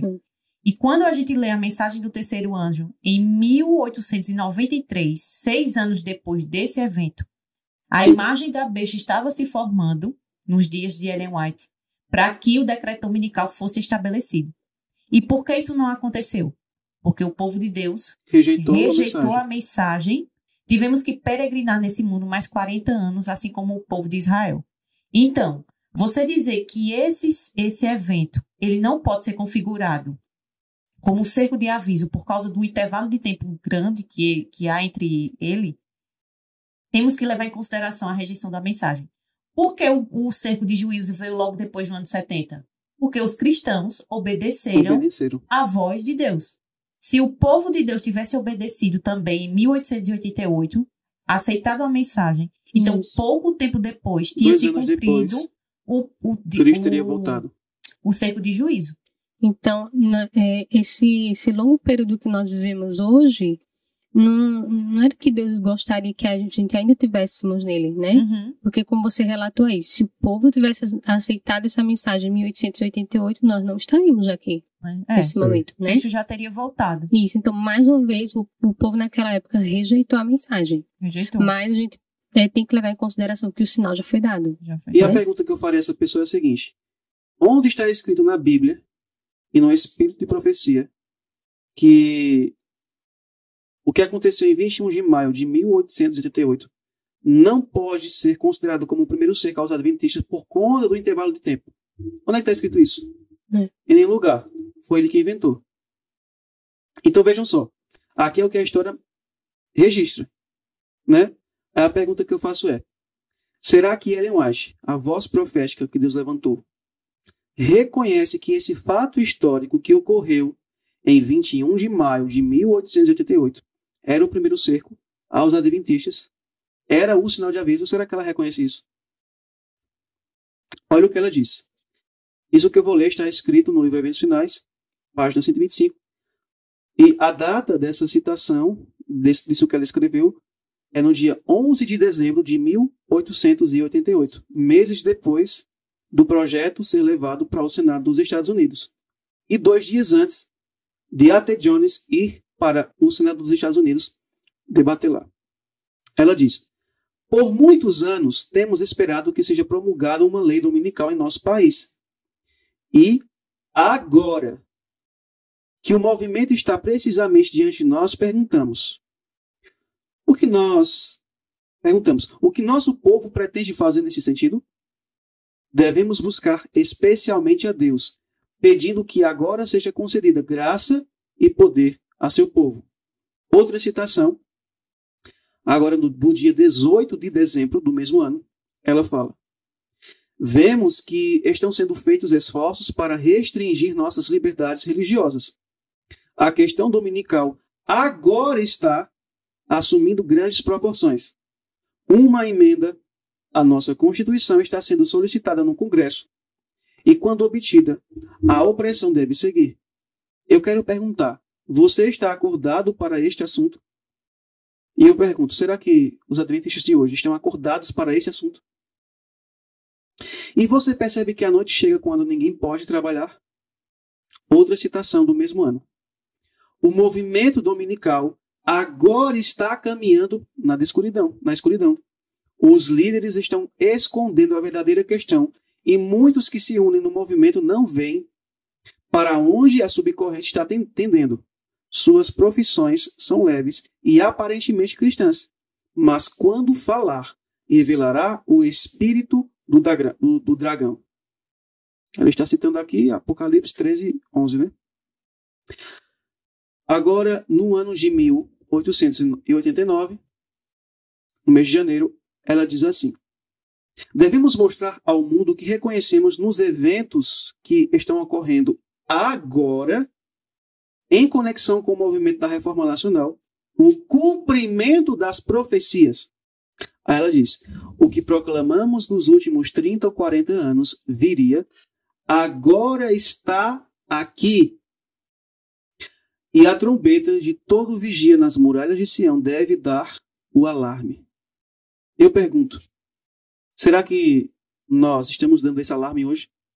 Porque muitos adventistas, líderes de influência, pastores, membros, estão se iludindo e ensinando que não devemos sair hoje das cidades e morar no campo. Espere até o decreto dominical ser estabelecido, aí é que você vai sair. Aí ela continua.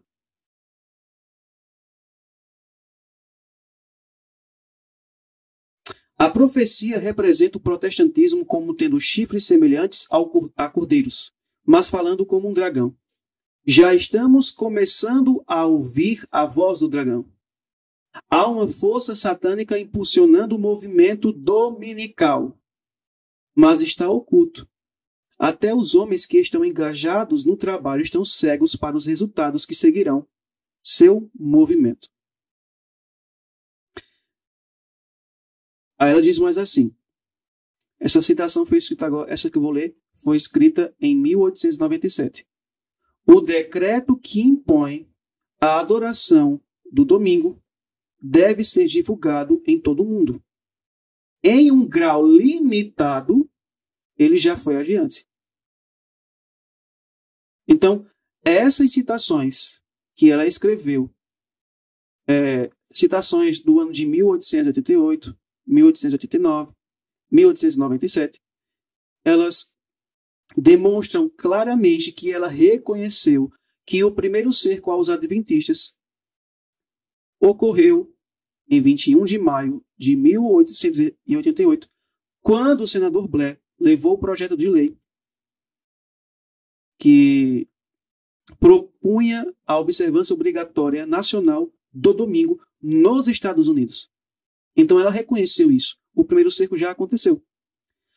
Agora, o que vai provar mais ainda que o primeiro cerco já aconteceu e que ela reconhece isso, é que após a data de 1888, Deus agora inspira Ellen White a alertar o povo adventista, dando a seguinte ordem.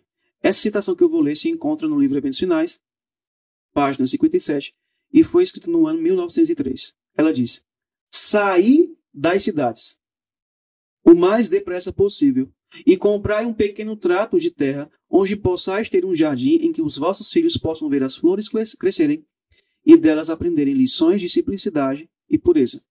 Pergunta: se o primeiro cerco não aconteceu, por que é que Deus inspirou ela a mandar o povo a sair das cidades? E depressa. E depressa. Ela falou sair depressa. Só essa palavra depressa aí é porque é urgência, assim, né? Como a gente viu lá no primeiro cerco, né? Que ela disse que a ordem deveria ser imediatamente obedecida. Eles tinham 3 anos e meio, mas Deus disse com urgência. Então, hoje, as pessoas que ficam, né, de certa forma assim, dizendo, protelando a saída do campo, não, mais para frente, de certa forma a saída tem que ser organizada, né? A gente não está contra isso. Mas deve ter urgência na saída das cidades, porque as pessoas não querem levar em consideração, dizer assim, mas isso foi há mais de 100 anos. Então, isso era para nos chamar a ser mais urgente ainda. Com certeza. Porque se foi dado há mais de 100 anos, significa que a gente está muito atrasado, né? Isso. A nossa saída já era para ter sido ontem. Há muito tempo. Essa outra citação se encontra no Eventos Finais, página 57 também.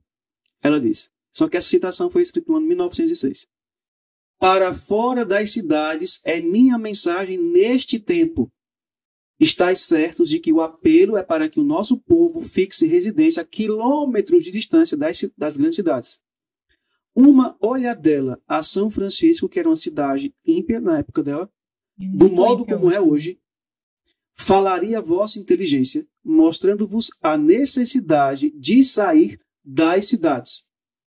Ora, se devemos sair das cidades somente quando o decreto dominical foi estabelecido, porque Deus inspirou ela a escrever isso há mais de 100 anos atrás. É óbvio porque o primeiro cerco já veio. Isso. E nós estamos rejeitando a voz profética. Assim estamos como rejeitaram aquele homem, né? Estamos esperando a desolação vir e nos destruir.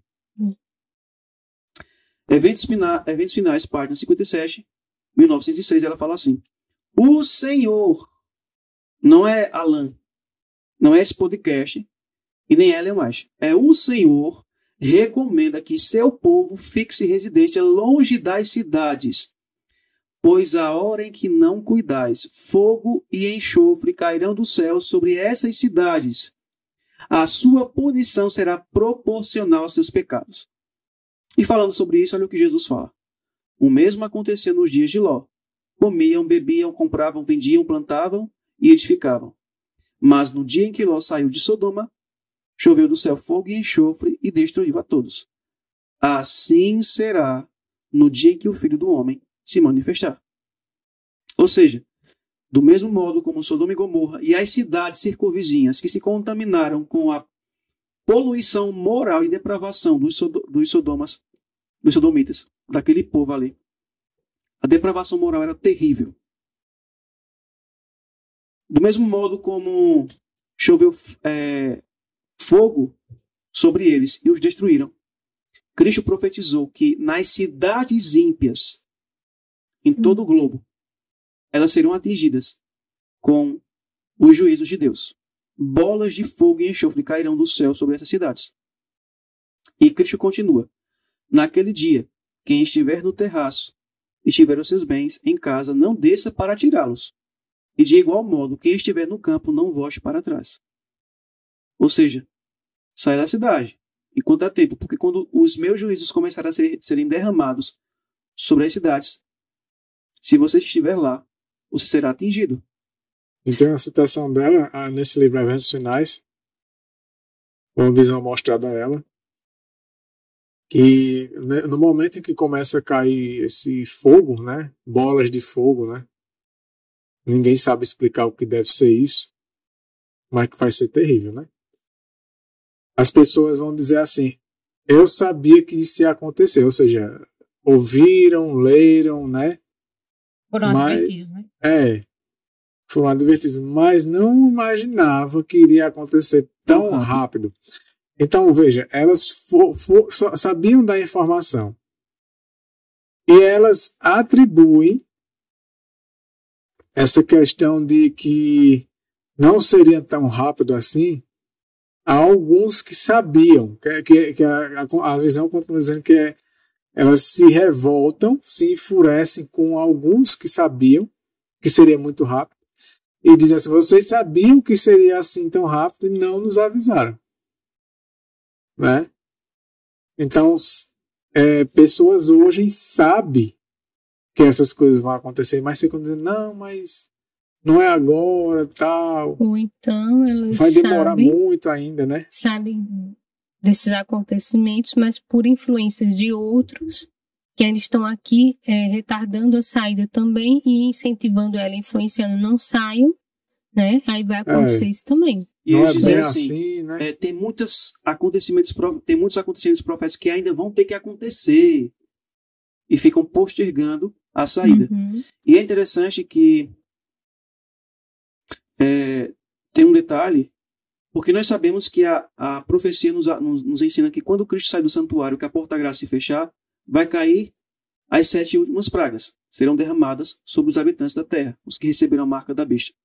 Só que antes disso, gotas das pragas, alguns juízos de Deus cairão sobre as cidades ímpias. As grandes cidades. E, como você leu, as pessoas esperam que essas coisas vão acontecer assim, quando tiver uma coisa bem caótica, né? Tipo nos filmes. As pessoas estão tão acostumadas a assistir filme, tipo aqueles filmes apocalípticos, né? Que tá tudo devastado, aí pronto. Aí é quando não, mas aí tá dizendo que vai acontecer num dia normal. Num dia que uma pessoa estiver casando, a outra estiver lá no restaurante, né? Uma pessoa estiver trabalhando num dia comum. E a irmã White, ela fala isso quando ela vai dizer na destruição de Sodoma e Gomorra, né? Ela disse o dia amanheceu lindo em Sodoma. Ninguém imaginava que aquele dia seria o dia da destruição. Um período de prosperidade. Paz e segurança. É um período que a aparente paz vai estar predominante, né? E tudo vai ser como ela saiu. Vai ser um lindo dia, vai ser uma coisa assim que não vai ser um dia. Olhemos para Sodoma e Gomorra e voltemos para o nosso tempo. Porque ali só foi o exemplo, né, do que irá acontecer agora no fim. Então, olhemos para ela como é que foi, né, como a irmã descreveu, como também ela, né, que você leu do livro. Então, estava um dia como qualquer outro, né? E o fim veio. E Cristo, ele finaliza assim: lembre-se da mulher de Ló. Uhum. Ela foi poupada? Não. Então, se nós conhecemos e não fazemos todo o possível que está ao nosso alcance para, com a ajuda de Deus, planejamento, oração, sair daqui das cidades, nós seremos atingidos. Eu queria fazer também uma ressalva aqui. Cristo diz, né, lembrai-vos da mulher de Ló. Mas eu também queria chamar a lembrança as filhas de Ló. Por quê? Porque assim, por que Deus tem urgência que a gente saia das cidades? Por causa da degradação moral. Isso. Então também haverá as filhas de Jó. Aqueles que deixaram para sair, saíram. Mas levam as cidades dentro do coração. E aí vão ficar perdidos. Vão ficar perdidas no campo. Porque demoraram tanto, né? Contemplaram tanto o mal, que ali vai ser tarde demais para elas também. Então, por isso que é a urgência, por isso que a obediência ela tem que ser imediata. Sair das cidades depressa. Então, Deus sabe disso. Então, eu acho que as filhas de Ló, elas também devem ser um exemplo para a gente. Porque, embora elas foram poupadas naquele juízo, mas o caráter totalmente degradado já, né? E aí tive as gerações que vieram delas, né? Grandes inimigas do povo de Deus. Então também tem que ser um chamado pra gente, né? Pra gente sair com urgência. No livro Eventos Finais, página 115, ela diz assim: tenho ordem. Quem foi que deu essa ordem para ela? Deus. Tenho ordem de declarar a mensagem, dizendo que as cidades onde reina a transgressão, extremamente pecadoras, serão destruídas por terremotos, pelo fogo e por dilúvio. Isso já está acontecendo. Agora, em Apocalipse 13:17, diz assim: para que ninguém possa comprar ou vender, senão aquele que tem a marca, o nome da besta ou o número do seu nome. Quando o decreto dominical for de fato estabelecido, ou seja, quando o segundo cerco ocorrer, um outro decreto também será estabelecido, o de não poder comprar e nem vender. Aí estão ensinando que só devemos sair das cidades e morar no campo quando o decreto dominical acontecer. Aí eu pergunto, como é que você vai comprar e vender? Como é que você vai vender, por exemplo, sua casa e comprar um sítio? De imediato. Se você não pode comprar nem vender. E eu aí eu pergunto também, como é que você vai... não, vou comprar um pedaço de terra. Compro um pedaço de terra, sabendo que não vai ser possível, porque só quem poderá comprar e vender é quem recebeu a marca da besta, quem aceitou o decreto dominical. Então vamos supor de que eu só posso sair, que só devemos sair das cidades quando de fato for estabelecido o decreto dominical. Vamos supor que seja assim. Aí saiu o decreto dominical, juntamente com o decreto dominical veio o decreto de não poder comprar nem vender para aqueles que não receberam a marca da besta, ou seja, não aceitaram o decreto dominical, não se submeteram. Então, como é que eu vou comprar um pedaço de terra, construir uma casa, ou vamos supor que já tenha casa, e o alimento que eu tenho que cultivar? Não cresce de um dia para o outro. Exatamente. E eu já ouvi adventistas cometerem a ilusão e a besteira de proferir: não, Deus vai fazer com que surja. Aí é presunção, Eles né? pegam, pela falta de conhecimento, né, de saber os períodos proféticos, usam aquele texto de Isaías: a água e o pão será certo. Mas essa aplicação a gente sabe que é para o grande tempo de angústia, né, quando o povo de Deus já estará nas montanhas. Não vai estar nem mais no campo. Não vai estar nem no seu... na sua propriedade, mas já vai estar nas cavernas. Quando a porta da graça se fechar, o povo remanescente, eles não vão mais. A ordem divina é que eles não fiquem mais nas cidades proclamando a mensagem. Porque endureceram o coração completamente. Já fechou a porta da graça. Já fechou a porta da graça. Eles têm que agora fugir para as montanhas. Isso. Assim como foi com os valdenses, né? Aí lá, as águas e o seu pão será certo. Os anjos viram alimentar eles. Isso. Agora, durante o pequeno tempo de angústia, e não durante o grande tempo de angústia, o remanescente estará se alimentando daquilo que eles cultivaram antes que a crise viesse. Então vamos lá. E tem uma citação que ela fala que, não sei se tu vai ler aí, que haverá um tempo em que as pessoas que quiserem sair da cidade não poderão. Isso não vai ser mais nenhuma questão de não querer. Que não vai ser quando quiserem, mas vai ser uma questão de poder, né? E eu penso assim, que essa citação pode estar relacionada àquelas pessoas que foram avisadas, mas que preferiram seguir a sua própria vontade, ou que os falsos mestres, que só ensinavam aquilo que eles gostavam de ouvir, falaram para eles.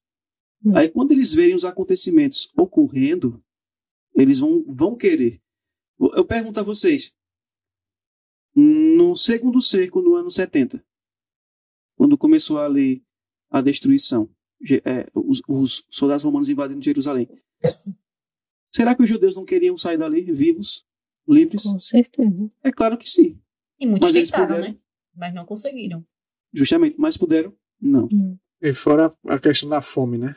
É. Que é tanto quanto no cerco, eles não podem nem comprar nem vender. E vai vir de novo, né? Não vai poder comprar nem vender. E vai fazer o quê? Aí ela diz assim no livro Vida no Campo, página 15, do ano 1904. Bem depressa se aproxima o tempo em que o poder controlador dos sindicatos será muito opressivo.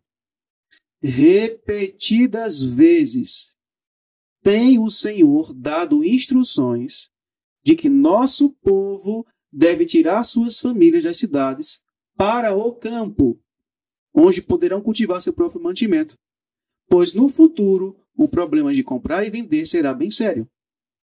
Devemos começar agora a atender às instruções que a miúde nos têm sido dadas. Sair das cidades para as zonas rurais, onde as casas não são aglomeradas e onde estareis livres da interferência dos inimigos. Veja, isso foi Deus que falou por intermédio dela, e ele fala isso repetidas vezes. Mas os falsos mestres estão ensinando o contrário. Daí eu vou perguntar novamente, se o sinal de aviso é somente quando o decreto dominical for estabelecido, por que Ellen White escreveu há 100 anos atrás que o povo adventista deve sair das cidades e morar nas zonas rurais? Ou Ellen White e ela dizia agora, né? Agora no ano dela, no ano que ela estava escrevendo. Né? Então, assim, aquela pergunta que eu também fiz, né? Se o cerco de aviso é o decreto dominical, o cerco de juízo é qual? Esse não tem. Justamente. Não existe. Então, assim, não faz sentido. Vão ser pegos de surpresa. Então, se um cerco de... Porque você vê que o cerco, como Alan falou, se com o decreto dominical vem também o decreto de não comprar e vender, então cria-se o mesmo cenário do ano 70. Então, Então Deus não deixou aviso para o seu povo? Deus deixou o seu povo perecer? E os últimos acontecimentos serão rápidos. Exatamente. Que o pessoal de casa possa pegar todos esses questionamentos que nós estamos fazendo aqui para analisar e pensar, né? Porque nós já estamos vivendo todo o cenário. Só está ficando mais intenso, né? Mas já estamos vivendo todo o cenário. Então, que eles possam pegar todos esses questionamentos e analisar bem, né? Para que não se demorem mais do que já estão, né? Demorando. Aí eu pergunto, se devemos sair somente no decreto dominical, quando ele for estabelecido, então, ou Ellen White é uma falsa profetisa por escrever isso, ou o Espírito Santo tá errado. Aí eu pergunto, com que nós iremos ficar? Com o que o Espírito Santo revelou a ela e a inspirou a escrever com a voz profética, ou vamos seguir os falsos mestres? Vamos imitar o exemplo que ocorreu na primeira destruição de Jerusalém, quando o povo de Israel seguia os falsos mestres e rejeitavam a mensagem profética que Deus dava por meio dos seus mensageiros? Aí ela diz assim, Vida no Campo, página 16, ano 1903. Mas dentro em breve haverá tal luta e confusão nas cidades, que os que as quiserem abandonar não poderão fazer. Foi aquela que eu falei. Devemos estar preparando-nos para esses acontecimentos. Essa é a luz que me é dada. Iremos rejeitar a luz? Cristo diz assim, Cristo não. No livro Evangelismo, página 77, no ano de 1902, Ellen White escreveu o seguinte: o mensageiro de Deus disse, o anjo assistente dela, não serão advertidas as cidades? Sim. Ele faz a pergunta a ela, será que as cidades não serão advertidas? E ele mesmo responde, sim. Hoje, quando a gente fala que já deveríamos sair das cidades para morar no campo, aí se levanta o seguinte argumento. Mas se nós deixarmos de morar nas cidades... Quem é que vai pregar nas cidades? Quem é que vai pregar? Quem é que vai advertir? Surge um monte de pregador, né? Um monte de evangelista. Ninguém faz evangelismo, ninguém faz nada. Faz nada. Mas minha permanência na cidade está pregando o evangelho. Contra, né? Não, a gente tem que ficar porque a gente tem que pregar o evangelho. E não pregam, as pessoas. Aí eu pergunto, eles pregam o evangelho? De maneira nenhuma. Prega, até a própria vida é ao contrário, né? Do que Deus pede. É verdade. Eles pregam um falso evangelho para iludir as pessoas. Iludem as pessoas e fazem elas se conformar com a vida de pecado delas.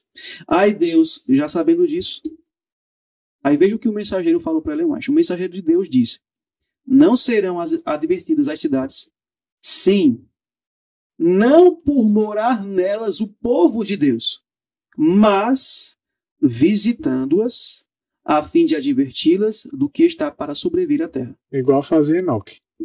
Ela escrevendo sobre Enoque, ela fala que Enoque fazia isso. Ele não morava dentro da cidade. Ele morava em colinas, né, retirado na natureza, e ia lá de tempos em tempos, só para divertir. E no ano de 1900, no manuscrito 42, eu vou ler a citação que ele mencionou. Enoque não estabeleceu sua residência com os ímpios.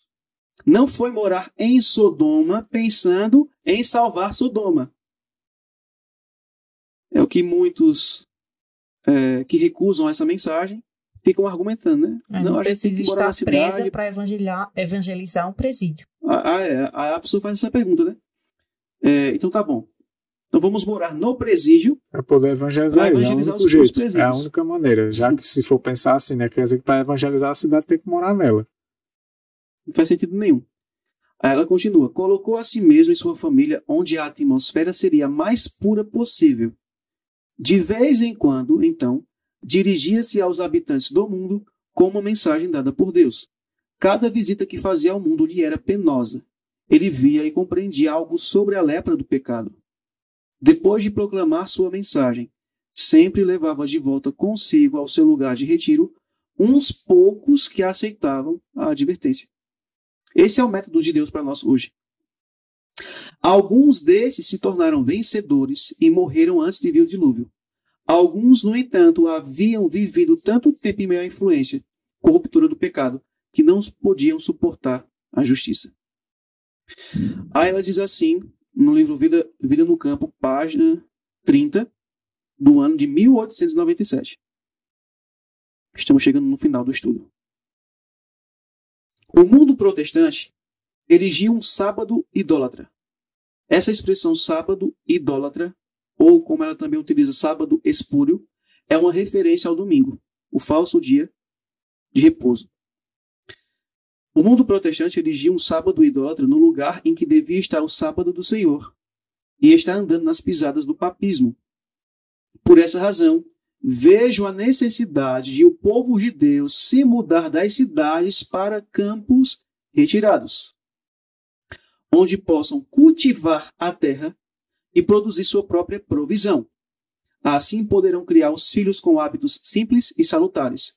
Vejo a necessidade de se apressarem para terem todas as coisas prontas para a crise.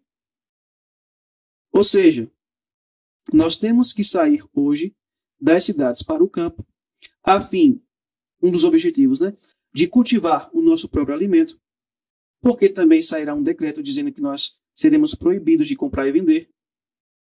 Então, ao produzir o nosso próprio alimento, não iremos passar fome. Isso. E ela diz aqui que devemos nos apressar para termos todas as coisas prontas para a crise.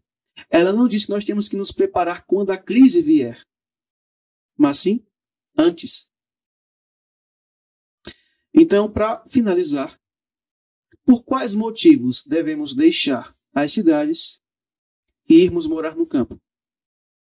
Eu deixo aqui alguns motivos aqui. Possa ser que existam outros. Mas, primeiro motivo, porque Deus mandou. Segundo motivo, porque o sinal de aviso já foi dado. Terceiro motivo, para a santificação do nosso caráter. Quarto, para preparação para receber o selo de Deus. Quinto, preparação para receber a chuva serôdia. Sexto, cultivar nosso próprio alimento, pois quando sair o decreto dominical, não poderemos comprar e nem vender. Então, a abominação da desolação no tempo do fim. O primeiro cerco ocorreu em 21 de maio de 1888. Ou seja, a abominação já foi estabelecida. Já foi estabelecida. Só falta a desolação. O sinal de aviso. A desolação. O sinal de aviso para nós, adventistas, irmos para o campo já aconteceu. E o segundo cerco irá ocorrer quando de fato for estabelecido o decreto dominical. E este será o sinal de juízo. E destruirá todos aqueles que rejeitaram o sinal de aviso. E eu finalizo lendo só essa citação, no Grande Conflito, página 37. Ela diz assim: os que atendem ao aviso não serão deixados em trevas, para que aquele dia os apanhe desprevenidos. Então, como eu já mencionei, e aqui eu encerro o estudo de hoje, a abominação da desolação no tempo do fim, nós podemos compreender o que significa a abominação e a desolação, e vimos que o primeiro cerco já aconteceu aos adventistas do sétimo dia, a nós, adventistas do sétimo dia, desde 1888. E Deus, por intermédio da voz profética, está dando-nos o sinal de aviso. E a pergunta é, será que nós iremos atender a voz profética ou iremos seguir o que os homens dizem?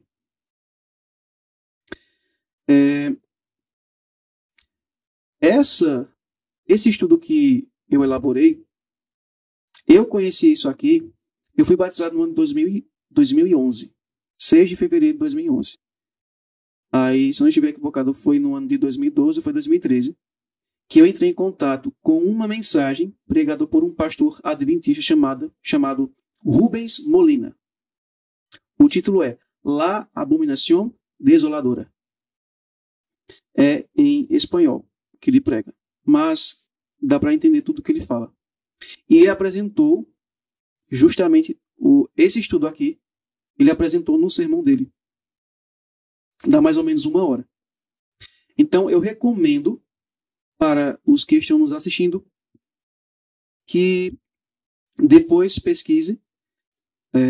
Vou pedir para a Emanuel deixar na descrição do vídeo. Vou enviar o link para tu colocar lá.